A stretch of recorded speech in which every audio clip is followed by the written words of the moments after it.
Tension ಆಗಿ ಈಗ ಅವರೊಂದು ಅಕೌಂಟ್ ನಂಬರ್ ಡಿಸ್ಪ್ಲೇ ಆಗ್ತಾ ಇದೆ ಲೈವಲ್ಲಿ. ಆದಷ್ಟು ಶೇರ್ ಮಾಡಿ. ನಮ್ಮ ಜಗನ್ನಾಥ್ ಅವರ ಮನೆಗೆ ಅವರ ಕಷ್ಟಕ್ಕೆ ನೀವೆಲ್ಲರೂ ಒಂದು ಸಹಾಯ ಹಸ್ತ ನೀಡಿದ್ದೀರಿ. ಈಗಾಗಲೇ ಸುಮಾರು ಒಂದು 60,000 ರಿಂದ 70,000 ಬಂದಿರ್ಬೋದು. ಅದೇ ರೀತಿ ನೀವೆಲ್ಲರೂ ಕೂಡಿದ್ರೆ ಒಂದು 50 ಲಕ್ಷ ಖಂಡಿತವಾಗಿ ಒಂದು ದಿನದಲ್ಲಿ 2 ದಿನದಲ್ಲಿ ಖಂಡಿತ ನೀವೇ ಮಾಡ್ತೀರಿ ಜನಗಳು. ಅದರಿಂದ ಬಾಕಿಯವರಿಗೆ ಸಹ ಸರ್ಕಾರ ಖಂಡಿತವಾಗಿ ಮಾಡಬೇಕು. ಇವರನ್ನು ಜನಗಳು ಕೊಟ್ಟಿದ್ದಾರೆ.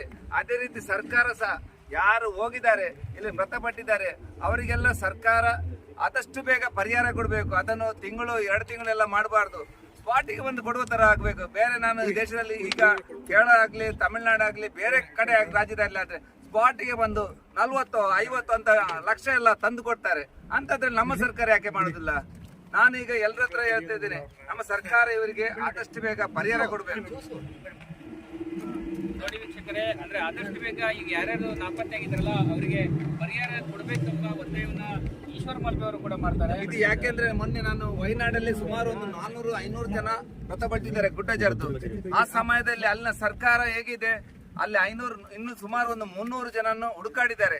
ಇನ್ನೂ ಸಹ 250 ಜನ ಅಲ್ಲಿ ಮಣ್ಣಿನಡಿ ಭಾಗದಲ್ಲಿದೆ. ಆದ್ರೂ ಸಹ ಅಷ್ಟು ಜನರನ್ನು ಸಹ ಆ ಮನೆಯವರಿಗೆಲ್ಲ ಸರ್ಕಾರ ಎಷ್ಟು ಹಣ ಕೊಟ್ಟಿದೆ ನೋಡಿ. ಅದೇ ರೀತಿ ಇಲ್ಲಿ 11 ಜನ ಮೃತಪಟ್ಟಿದ್ದಾರೆ. 11 ಜನಕ್ಕೆ ಸಹ ಸರ್ಕಾರ ಒಂದು 50 ಲಕ್ಷ ಆದ್ರೂ ಕನಿಷ್ಠವಾಗಿ ಕೊಡಬೇಕು.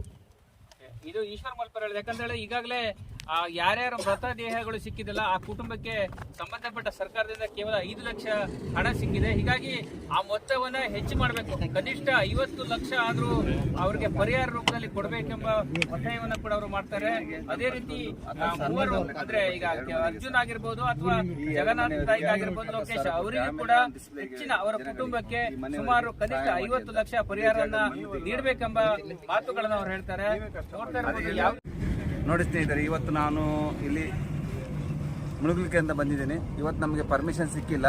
ನಾವು ನೀರಡಿಗೆ ಹೋದಾಗ ಇಲ್ಲಿನ ಪೊಲೀಸ್ ಅಧಿಕಾರಿಗಳು ಬೇಡ ಅಂತ ಹೇಳಿದ್ರು. ಮತ್ತೆ ನಾವು ಹುಡುಕಾಡುವ ಕಾರ್ಯಾಚರಣೆ ನಿಲ್ಲಿಸಿದೆ, ಪರ್ಮಿಷನ್ ಇಲ್ಲ ಅಂತೇಳಿ. ಅದು ಸಹ ನಾವು ಬೇರೆ ಕಡೆ ಹೋಗಿ ನಾವು ಮುಳುಗಲಿಕ್ಕೆ ವ್ಯವಸ್ಥೆ ಮಾಡಿದ್ದೀವಿ. ಇವತ್ತು ಪರ್ಮಿಷನ್ ಇಲ್ಲ. ನಮ್ಮ ಸ್ವಯಂ ಇಚ್ಛೆಯಿಂದ ನಾವು ನೀರಿಗೆ ಇಳಿತೇವೆ ಅಂತ ಒಂದು ವಿಡಿಯೋ ಸಹ ಮಾಡಿದ್ದೇವೆ. ಯಾಕೆಂದರೆ ಏನಾದ್ರು ತೊಂದರೆ ಆದರೆ ನಮಗೆ ಆ ರೀತಿಯಿಂದ ಮಾಡಿ ಕೆಳಗೆ ಹೋಗಿದ್ದೇವೆ. ಅದರಿಂದ ಏನಾದರೂ ತೊಂದರೆ ಆದರೆ ನಾವು ಮಾಡ್ತೇವೆ ಅಂತೇಳಿ. ಅದಲ್ಲದೆ ಇವತ್ತು ಈ ಹೆಣ್ಮಕ್ಳು ಏನಾದರೂ ಧನ ಸಹಾಯ ಮಾಡಬೇಕು. ಸರ್ಕಾರ ಧನ ಸಹಾಯ ಮಾಡೋದಿಲ್ಲ. ಆ ಧನ ಸಹಾಯಕ್ಕೋಸ್ಕರ ನಾನು ಆ ಹೆಣ್ಣುಮಕ್ಳು 2 ಮನೆ, ಲೋಕೇಶ್ ಅವರ ಮನೆಗೆ, ಹೆಣ್ಣುಮಕ್ಕಳ ಮನೆಗೆ ನನ್ನ ದುಡ್ಡ ಹಣದಲ್ಲಿ 10,000 ರೂಪಾಯಿ ನಾನು ಕೊಡ್ತಾ ಇದ್ದೇನೆ. 10,000 ರೂಪಾಯಿ ಕೊಟ್ಟ ತಕ್ಷಣ ನಾನೇನು ಮಾಡಿದ್ದೇನೆ, ಲೈವಲ್ಲಿ ಜನಗಳ ಮೊರೆ ಹೋದೆ. ಜನಗಳ ಸ್ಪಂದಿಸಿದ್ದಾರೆ. ನಮ್ಮ ಕರ್ನಾಟಕದ ಜನ ಎಲ್ಲರೂ ಸಹ ಸ್ಪಂದಿಸಿದ್ದಾರೆ. ಈಗಾಗಲೇ ಅವರ ಅಕೌಂಟಿಗೆ 60,000 ರೂಪಾಯಿ ಬಂದಿದೆ. ಈಗ ಅದು ಬ್ಲಾಕ್ ಆಗಿದೆ. ಅವರ ಅಕೌಂಟ್ ನಂಬರನ್ನು ಕೊಟ್ಟಿದ್ದಾರೆ. ಅದೇ ರೀತಿ ಅವರಿಗೆ ಸಹಾಯ ಮಾಡಿ ಎಲ್ಲರೂ ಸಹ. ಯಾಕೆಂದ್ರೆ ಸರ್ಕಾರ ಇಲ್ಲಿ ಕೊಡಬೇಕಿತ್ತು ಹಣ, ಅದು ಈಗ ಅವರಿಗೆ ಮುಟ್ಲಿಲ್ಲ. ಯಾಕೆಂದ್ರೆ ಸುಮಾರು 11 ಜನ ಇಲ್ಲಿ ಮೃತಪಟ್ಟಿದ್ದಾರೆ. ಆದಷ್ಟು ಬೇಗ ಸರ್ಕಾರ ಆ ಮೃತಪಟ್ಟ ಮನೆಗಳಿಗೆ ಒಂದು 50 ಲಕ್ಷ ರೂಪಾಯಿ ಕನಿಷ್ಠ ಆದ್ರೆ ಕೊಡಬೇಕು. ನನ್ನ ಲೆಕ್ಕದಲ್ಲಿ ಕೊಡ್ಲಿ ಆದಷ್ಟು ಬೇಗ. ತಮ್ಮ ಕೈಯಿಂದ ಕೊಡುದಲ್ಲ, ಜನಗಳು ಟ್ಯಾಕ್ಸಿ ಕಟ್ಟಿದ ಹಣವನ್ನು ಅವರು ಕೊಡ್ತಾ ಇದ್ದಾರೆ. ಆ ಹಣವನ್ನು ಜನಗಳಿಗೆ ಮುಟ್ಟಿಸಲಿ. ಯಾಕೆಂದ್ರೆ ಕಷ್ಟದಲ್ಲಿದ್ದಾರೆ ಇವರೀಗ. ಎಲ್ಲಿ ಮೃತಪಡ್ತಾರೆ ಅವರಿಗೆ ಸರ್ಕಾರ ಕೊಡಬೇಕು.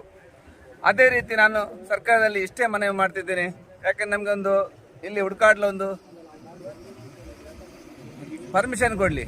ಆ ರೀತಿ ಕೊಟ್ರೆ ಖಂಡಿತವಾಗಿ ನಾವು ಸಹ ಒಂದು ಹುಡುಕಾಡುವ ಒಂದು ಕೆಲಸವನ್ನು ಖಂಡಿತವಾಗಿ ಮಾಡ್ತೇವೆ. ಈಗ ಟೋಟಲ್ ಎಷ್ಟು ಅಕೌಂಟಿಗೆ ಬಂದಿದೆ? ಯಾವ ಮುಖಾಂತರ? ಈಗಾಗಲೇ ನಾನು ಕೊಟ್ಟ ತಕ್ಷಣ ಒಂದು ಇನ್ನು ಅದು ಅಕೌಂಟ್ ಸುಮಾರು ಸೇರಿದ್ರೆ ಸುಮಾರು 60-70 ರೂಪಾಯಿ ಆಗ್ತದೆ. ಲೈವ್ ಇಂದ ಬಂದು 70,000 ಅಕೌಂಟ್ ಇವ್ರದ್ದು. ಈಗ ಫೋನ್ ಪೇ ಕೊಟ್ಟು ಅದು ಇವತ್ತು ಇಷ್ಟೇ ಕನಿಷ್ಠ ಅಂತ ಇರ್ತದೆ. ಆ 70,000ಕ್ಕೆ ಸ್ಟಾಪ್ ಆಗಿದೆ. ಅವರು ಈಗ ಒಂದು ಮಿನಿಮಮ್ ಒಂದು ಅವ್ರ ಅಕೌಂಟ್ ನಂಬರ್ ಅನ್ನು ಹಾಕಿದ್ದಾರೆ. ಆದಷ್ಟು ಅವರಿಗೆ ಸಹಾಯ ಮಾಡಿ. ಅವ್ರು ಯಾಕಂದ್ರೆ ತುಂಬಾ ಕಷ್ಟದಲ್ಲಿದ್ದಾರೆ. ಅವ್ರ ಮನೆ ನೋಡೋ ಪರಿಸ್ಥಿತಿ ಅಂದ್ರೆ ಬಿದ್ದು ಹೋಗೋ ಪರಿಸ್ಥಿತಿ ಇದೆ. ಅದರಿಂದ ಅವರಿಗೆ ಸಹಾಯ ಮಾಡಿದ್ದು. ಯಾಕೆಂದ್ರೆ ನಾನು ಹೇಳೋದಂದ್ರೆ ಮೊನ್ನೆ ನಮ್ಮ ಧಾರೇಶ್ವರದಲ್ಲಿ ಒಂದು ಹುಡುಗಿಗೆ ಸುಮಾರು 15 ಲಕ್ಷ ಬೇಕಿತ್ತು ಕಿಡ್ನಿ ಹೋದಾಗ. ಆ ಹುಡುಗಿಗೆ ನಮ್ಮ ಕರ್ನಾಟಕ ಜನತೆ ಕೇವಲ 8 ದಿನದಲ್ಲಿ 20 ಲಕ್ಷ ರೂಪಾಯಿ ಕೊಟ್ಟಿದ್ದಾರೆ. ಅದೇ ರೀತಿ ಈ ಮಕ್ಕಳಿಗೆ ಸಹ ನೀವೆಲ್ಲ ಸಹಾಯ ಮಾಡಬೇಕು. ಅದೇ ರೀತಿ ನಿಮ್ಮಲ್ಲಾದ ಕೈಯಲ್ಲಿ ತಾನು ಮನ ಧನದಿಂದ ಸಹಾಯ ಮಾಡಿ ಅಂತ ನಿಮ್ಮೆಲ್ಲರೂ ಸಹ ಕೇಳ್ತಾ ಇದ್ದೀನಿ. ಲೈವ್ ಯಾವ್ದ್ರ ಮುಖಾಂತರ ಮಾಡಿದ್ರಿ? ಚಾನಲ್ ಹೆಸರು ಯಾವ್ದು ಲೈವ್ ಮುಖಾಂತರ? ಅದೇ ಈಗ ನಾವು ರಿಪಬ್ಲಿಕ್ ಕನ್ನಡ ಆರ್ ಕನ್ನಡದಿಂದ ಲೈವ್ ಆಗಿ ಕಳಿಸಿದ್ದೇವೆ. ಅದನ್ನೆಲ್ಲರೂ ನೋಡಿ ಶೇರ್ ಮಾಡಿ. ಯಾಕೆಂದ್ರೆ ಅದರಲ್ಲಿ ಈ ಮಕ್ಕಳ ಅಳಲು ಅದರಲ್ಲಿ ಗೊತ್ತಾಗ್ತದೆ ಎಷ್ಟು ಕಷ್ಟ ಇದೆ. ಇವತ್ತಿಗೆ ಒಂದು 32 ದಿನ ಆಯ್ತು. ದುಡಿಮೆಗೆ ಯಾರು ಇಲ್ಲ. ಈ ಮಕ್ಕಳು ದುಡಿಲಿಕ್ಕೆ ಹೋಗುದಿಲ್ಲ. ತಾಯಿ ಒಬ್ಬರೇ ಇರೋದು. ಮನೆಯನ್ನು ಕಳ್ಕೊಂಡು ಈಗ ಇಲ್ಲಿ ಹೋಟ್ಲೆ ಒಂದು ಅವರ ಉದ್ಯಮ ಆಗಿತ್ತು, ಆ ಹೋಟ್ಲೆ ಬಿದ್ದು ಹೋಗಿದೆ. ಅವರು ಒಪ್ಪತ್ತು ಊಟಕ್ಕೂ ಕಷ್ಟ ಇದೆ. ಅದು ಬಿಡಿ, ಅದು ಊಟ ಮಾಡದಿದ್ರೂ ಪರವಾಗಿಲ್ಲ, ಅವರ ತಂದೆಯ ಒಂದು ಮೃತದೇಹದ ಒಂದು ಎಲುಬು ಪೀಸಾದರೂ ತೆಗೆದುಕೊಳ್ಳಿ ಅಂತ ಹೇಳ್ತಾ ಇದ್ದಾರೆ. ಅದೇ ರೀತಿ ಒಂದು ತೆಗಿಲಿಕ್ಕೆ ಒಂದು ನಮಗೆ ಪರ್ಮಿಷನ್ ಬೇಕು. ಅದಕ್ಕೆ ಎಲ್ಲರೂ ಸಹ ಒಂದು ಜಿಲ್ಲಾಡಳಿತ ಒಂದು ವ್ಯವಸ್ಥೆ ಮಾಡಿ ಅಂತ ಕೈ ಮುಗಿದು ಕೇಳ್ತಾ ಇದ್ದೀನಿ.